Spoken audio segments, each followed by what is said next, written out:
Hello aspirants, welcome to the daily newspaper analysis brought by Shankar IAS Academy. Today 19th August 2024, we will be discussing important articles from both yesterday's as well as today's newspaper. So displayed here is the list of articles that we will be discussing. The first article, Rise in Militancy in Jammu and Kashmir casts a shadow over tourism. It is taken from yesterday's newspaper and the newspaper is the Hindu and it comes under GS paper 2.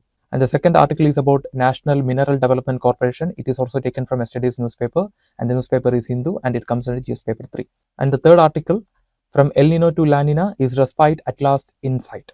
It is taken from the newspaper LiveMint and it comes under GS paper 1. And after that, we will be having a small prelims practice question session. Without much delay, let's begin with the first article. Our first topic for the discussion is about the rise in militancy in Jammu and Kashmir. Why it is in the news? Because recently the growth in the presence of militants in Jammu and Kashmir has affected the border tourism and therefore the security forces restricted border tourism to certain regions in Jammu and Kashmir.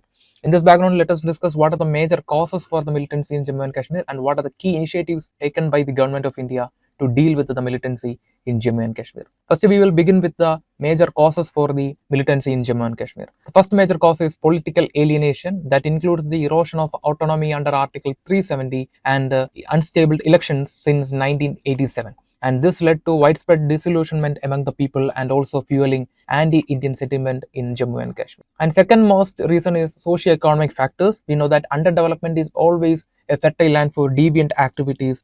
Therefore, the underdevelopment of Jammu and Kashmir has paved way for militancy also. If you take the unemployment rate of Jammu and Kashmir, it comes around 18% in the year 2023 and it is much higher than the national average of 7.8. And the third major reason is cross-border terrorism. Jammu and Kashmir is one of the regions affected because of this cross-border terrorism, and nations such as Pakistan used this cross-border terrorism as a weapon to create instability in Jammu and Kashmir, especially after 1989. And you can see between 2010 and 20, nearly 3,000 infiltration attempts happened in Jammu and Kashmir. And the fourth important cause is the ethnic and religious tensions. That includes the rise of ethno-religious nationalism, and this led to alienation of Kashmiri Muslim identity. And the best example of this ethno-religious tension in Kashmiri region is the 1990 exodus of Kashmiri Pandits. And the fifth major reason is human rights violations. That is, the human rights violations committed by the security forces deployed in the region provided support to the militant groups. And you can see, as per the Jammu and Kashmir State Human Rights Commission, over 80,000 cases of enforced disappearances were reported between 1990 and 2020. And the sixth important reason is global jihad influence. The global jihad movement after the 9/11 influenced the local militancy also. And this includes the rise of groups like Hizbul Mujahideen and the Lashkar-e-Toiba in Kashmir. Now we are going to see what are the key measures taken by the government to deal with the militancy in Jammu and Kashmir. The first measure is security operations that includes counter-insurgency operations led by the Indian Army and paramilitary forces. One of the examples is Operation All Out that launched in the year 2017, and since 2017 to 2021, nearly 700 plus militants were eliminated from Jammu and Kashmir. And the second initiative is the development initiatives. We know that underdevelopment is one of the factors that provides support to the militant group and other deviant activities in a region. Therefore, one of the such development initiatives is the Prime Minister's development package, which provides 80 crore investment for the infrastructure, education and employment of Jammu and Kashmir. And the third such measure is political engagement that includes the revocation of Article 370 in the year 2019, and followed by that Jammu and Kashmir became a union territory, and the aim behind this is to integrate the region with India and to reduce the alienation of that region. And the fourth important measure is rehabilitation programs that includes initiatives like the surrender and rehabilitation policy of 2010, and this have encouraged over 200 militants to lay down their arms. In return for that, the government offered education, vocational training and financial assistance to the people. And the fifth important step is counter-radicalization. That includes programs targeting youth such as sports and education initiatives and aimed to prevent radicalization. Under this scheme, nearly 30,000 youth participated in various sports activities in the year 2022 alone. With this, we are coming to the conclusion for the discussion. And in this discussion, we discussed what are the major causes for the militancy in Jammu and Kashmir and what are the key initiatives taken by the government to deal with the militancy in the Jammu and Kashmir. With this understanding, let us move to the next article. Look at this newspaper article talks about the National Mineral Development Corporation, and in this background let us discuss more facts related to the National Mineral Development Corporation in the prelims point of view. First, we will begin with the basics. It was established in the year 1958 and it is a public sector undertaking, comes under the Ministry of Steel, and it is headquartered in Hyderabad in Telangana, and the primary role of National Mineral Development Corporation is exploration, extraction and production of minerals with a special focus on iron ore. Now we are going to see the key functions of the Mineral Corporation. It is India's largest iron ore producer, contributing significantly to the country's total output. And second one is mineral exploration. The corporation conducts exploration and evaluation of various minerals including iron ore, copper, rock phosphite, limestone, etc. And the third important function is mining operations. National Mineral Development Corporation operates several mine facilities in the states of Chhattisgarh, Karnataka, Madhya Pradesh. What are the major projects of Mineral Corporation? The first important project is Bailadila iron ore mines operated in Chhattisgarh, and this mine contributes to the significant share of iron ore production of Mineral Corporation. And the second important project is Kumaraswamy iron ore mine in Karnataka. And the third important project is diamond mine in Madhya Pradesh, that is Pana diamond mine in Madhya Pradesh. It is the only mechanized diamond mine in Asia. What are the strategic initiatives taken by the Mineral Corporation? First such measure is diversification into the steel production. The best example is establishment of 3MPTA integrated steel plant at Nagranar in Chhattisgarh. And the second one is overseas ventures. That includes National Mineral Corporation is exploring opportunities in mineral rich countries such as Australia, Mozambique and Russia. And the third one is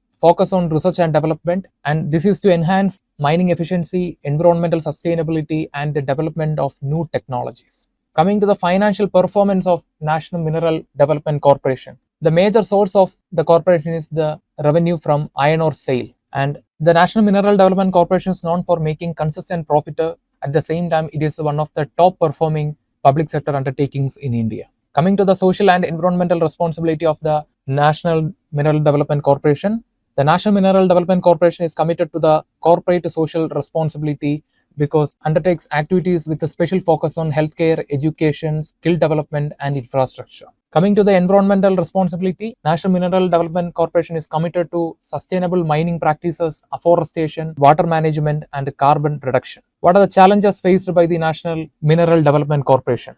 First one is regulatory hurdles, that includes issues related to land acquisition, environmental clearance and regulatory approvals which can delay the implementation of projects. And second one is market fluctuations, that includes the company is exposed to fluctuations in global iron ore prices which can impact its revenue and profit. And the third one is competition from the private players. The Mineral Development Corporation of India faces competition from private players in mining sector both domestically as well as internationally. So that's all. With this, we are coming to the conclusion on the topic National Mineral Development Corporation. In this discussion, we discussed what are the basic facts as well as the major initiatives, major challenges and major functions carried out by the National Mineral Development Corporation of India. With this, we will move to the next article. Look at this newspaper article talks about the El Nino. In this background, let us discuss what is El Nino, its mechanism and its impact. First, we will start with the basic question, what is El Nino? The word El Nino means the boy, and it refers to the warm phase of the El Nino southern oscillation cycle, which is marked by above average sea surface temperature in the central and eastern Pacific Ocean. Coming to the mechanism of El Nino, normally the wind will be blowing from east to the west across the Pacific, but during the time of El Nino year, this wind will be weakened or it will be reversed, and therefore it will disrupt. That means it will disrupt the upwelling of the cold nutrient rich water in the western coast of America. We will be discussing this with the help of a map. So look at this map. It shows the condition during the normal year and the condition during the El Nino year. So during the time of normal year, you can see we have to understand the warm water will be less denser, but the cold water will be more denser. So during the southern Pacific Ocean will be experienced to high insolation. Therefore, the water will be heated and the warm thin water will be moving to the western coast of Pacific Ocean during the normal year under the influence of the easterly winds. But during the time of the El Nino year, the easterly wind get weakened or reversed. Therefore, the warm water will be reversed back to the western coast of America, and this will disrupt the upwelling of the cold nutrient rich water. So this is a mechanism of El Nino. Now we are going to see what is the impact of this phenomena in the global weather. First, the El Nino will result in droughts. The regions of Southeast Asia, Australia and Southern Africa will experience drought during the El Nino time. And second impact will be flooding. The western coast of America and the southern United States will experience severe flooding during the time of El Nino. And the third one is storm activity, that is reduced Atlantic hurricanes and increased Pacific storm during the time of El Nino. So why it is happening? You have to understand, when warm water is there means low pressure will be created. When low pressure means the wind will blow from high pressure to low pressure region with moisture, therefore it will result in heavy rainfall. And the region with the cold water will experience high pressure, therefore the region will remain dry. So coming to the case of El Nino year, the western coast of America will experience low pressure, therefore heavy rainfall will happen. And the Australia, this region will be having high pressure, therefore this region will experience heavy drought. In the same time, the South Africa as well as the Asia will also experience drought during the time of El Nino. Why it is happening? Because this region will have high pressure, and this region, that means the Indian Ocean, will having a low pressure, but due to the summer, the Tibetan plateau, that is the Indian peninsula, will also experience low pressure. Low pressure, no rainfall will happen. Therefore, the India also experienced drought during the time of El Nino. So that is the significant impact of El Nino on India. Moving on, the effects of marine ecosystem. How the El Nino will impact the marine ecosystem? Disrupted upwelling. Like we already said, the reversal of the warm water will disrupt the upwelling of the nutrient-rich cold water. Therefore, it will result in decline of fishes, and this will impact the fishing industry of the western coast of America. And coming to the economic impact of El Nino, it will disrupt the global trade. Like we already said, the region will experience disruptions in agriculture and fisheries due to flooding and severe drought. This will result in economic instability. And the second impact will be disaster relief. So like we already said, India, Australia, these regions will experience severe drought, while the American nations will experience flood, and this will increase the cost of flood and storm. And food inflation will be the third impact, that is the reduced agriculture output due to the flood and drought will result into higher food prices. Coming to the health concerns related to El Nino. El Nino can impact human health, that is the changes in the weather pattern can influence vector-borne diseases such as malaria, dengue and fever. Regions with heavy rainfall and wetness will experience these vector-borne diseases during the time of El Nino. The Latin American nations as well as the Central American nations will experience these diseases. And coming to the water scarcity and food shortage, we already said the El Nino can result in drought and flooding. This will lead to shortages of food, and that will significantly impact the human health over a period of time. What are the environmental changes associated with the El Nino? First one is wildfires, that is increased likelihood due to drought condition.